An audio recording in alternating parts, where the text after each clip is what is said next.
And welcome back to South Sound Stadium. Paul Beatty along with Tony Davila, Wade Schwartz, and Billy Walter. And our final here tonight, Timberline gets the job done, 28 to 14 over the Capital Cougars. And you are watching the Alderson's Awards West post-game show. For trophies, awards, T-shirts, and so much more, go to aldersons.net for their full catalog. And again, a 28-14 win for those of you watching live or on demand, or if you're watching this in our post-game show recap on the Eli Sports Network. Here's how we ended up with a Timberline win. Starting back in the first half, it would be Capital who would actually strike first. They would score on a 25-yard scramble from quarterback Angus Hubbard. He went around the left side, 25 yards into the end zone with 9:52 to go. Two-play drive, their first drive of the game. They'd go up quickly, 6-0. A couple of drives later, Timberline would take over on their own 22, 5:09, and they'd go 11 plays, 10 on the ground, and ending it would be Segura as he would hand off or play action inside, rolled to the left, and was able to cut just inside the pylon for the touchdown, and Gage Pedro added the extra point. It was 7-6 at that point. As we rolled through that, I think that was it at halftime, right? 7-6, yeah. 7-6 was our halftime score. I kept thinking that there was more in that. There was a little bit of action, but not much else happened in there. So we go to the second half, and after a couple of strange possessions by both teams, or Timberline started off with it strange. Both teams started off 5 offensive plays, and the quarterback didn't touch the ball on either team. Didn't really understand a whole lot of that. But Timberline came back on their first possession of the second half. They'd get a 1-yard touchdown run by McNeely. They'd run in the extra point, and that would make it 14-6. No, they kicked the extra point. That'd make it 14-6, an 8-point lead there with 10:19 to go in the third. Capital would then come back to tie the game up with 3:38 left to go in the third quarter, I believe. Yep, in the third quarter. Started on their own 34.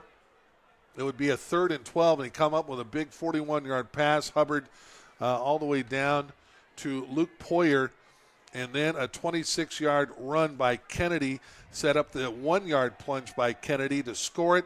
They'd go for 2. They did a kind of an old throwback pass, and Luke Jensen, the tight end, would grab it. We were even at 14-14 as we headed into the fourth quarter. With 8:32 to go in the fourth, Timberline would finish off another nice drive as it would be a 23-yard touchdown, a pass from Segura to Colby Callahan, and Callahan made a couple of big catches there. The extra point was good. That made it 21-14. And Timberline would finish up with a touchdown with, I think, about three, what was that? That was about 5, was that? 3:04 left to play in the game. Yeah, 3:04 left to play in the game is when Eric Cabrera would go around on a jet sweep, run it into the right side. The PAT again by Gage was good, and that made it 28-14, and that was enough to shut down the Capital Cougars and escape here with a win, and that is now puts them at 2-2. Timberline will move up the standings there. Central Kitsap was in action tonight. Who were they playing? Let's take a look here real quick. Let's see.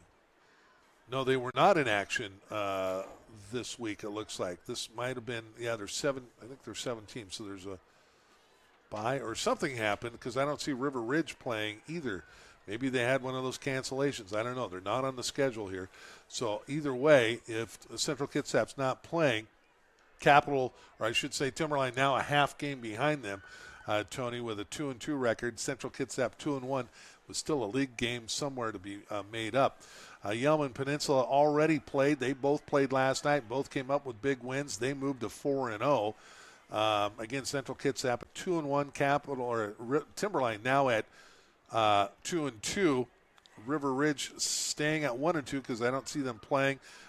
Gig Harbor and North Thurston both dropped last night, 1-3, and Thurston 0-4.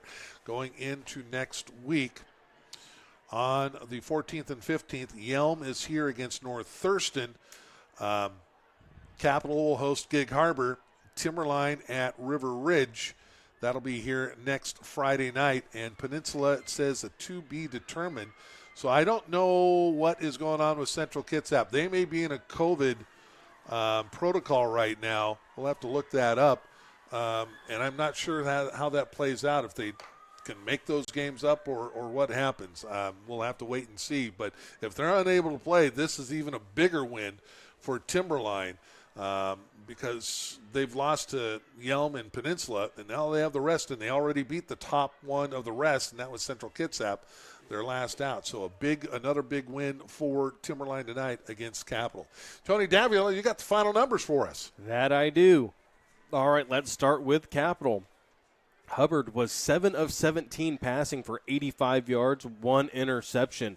He had 6 rushes, no yards, and a touchdown. He got sacked quite a few times. Kennedy, 18 rushes, 82 yards, and a touchdown. Heaston, 1 rush, 5 yards, 1 catch for no yards. Ostrander, 1 rush for 9 yards. Davis, 2 catches, 22. Lawson, 1 catch for 9 yards. Poyer, 2 catches, 51 yards for him. Jensen, 1 catch for 3 yards. That was the 2-point conversion that tied it at 14. O'Sullivan had the interception, and Carlson had a fumble recovery, both of those in the first half. Yeah, 2 fumble recoveries. He did. Yeah, one with a change of possession, and the other one that kept the possession. 96 yards rushing, 85 yards passing for 181 yards for the Capital Cougars. For the Timberline Blazers, Segura, 12 of 15 passing for 131 yards, a touchdown, an interception. He had 9 rushes for 42 yards and a rushing touchdown as well. McNeely, 20 rushes, 89 yards, and a touchdown. Scorna, 10 rushes for 46 yards. Cabrera had 1 rush for 9 yards and a touchdown, and 1 catch for 4 yards. Evans had 3 rushes for 16 yards. Whitehead had 2 catches for 17. Callahan had 3 catches, 63 yards, and a touchdown, and Rith had 3 catches for 46 yards. He also had an interception at the end of the game. 202 yards on the ground, 131 through the air for 333 yards of offense for the Timberline Blazers. A big night for the Blazers, and they got the job done, to say the least. Time now for us to name our MVPs.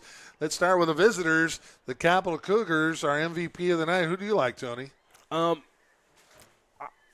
like Kennedy a lot. He had 18 rushes, 82 yards, and a touchdown. He was the lead back. He did a lot. The other one I like is Carlson. He had the 2 fumble recoveries. He played well on defense. He played offense, defense. One of those 2. Poyer is one that steps out. Really looks tough to me. But yeah, we can go with. Let's go with Jake Kennedy. Sounds good. Jake Kennedy will be our visiting team MVP. And now time for the home team MVP. Who do you like here? I like Callahan late, 3 catches, 63 yards. He had that touchdown. He made some really good catches. Rith, on the other hand, 3 catches, 46 yards. He had the interception, and he had the punt returns as well, or the kick returns.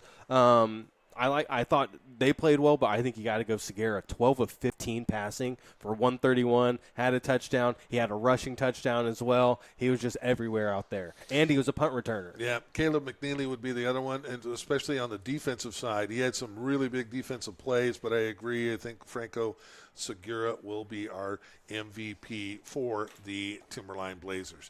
All right, that is going to do it for us tonight. Thank you so much for watching. We appreciate it. One more time, our final score here from South Sound Stadium.